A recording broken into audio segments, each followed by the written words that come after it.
বিনোদিনী একদিন এসে আশার গলা জড়িয়ে ধরে বলল, ভাই, তোমার সৌভাগ্য চিরকাল অক্ষয় হোক, কিন্তু আমি দুঃখিনী বলে কি আমার দিকে একবারও তাকাতে নেই? বিনোদিনী সব রকম ঘরের কাজে সুনিপুণ। প্রভুত্ব যেন তার স্বভাব সিদ্ধ।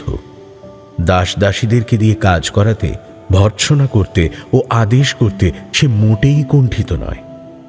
এই সমস্ত দেখে আশা বিনোদিনীর কাছে নিজেকে নিতান্ত ছোট মনে করল।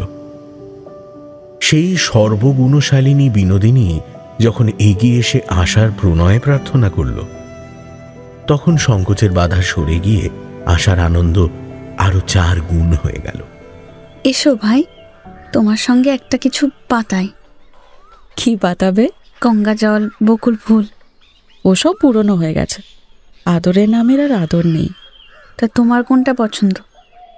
চোখের বালি। চোখের বালি?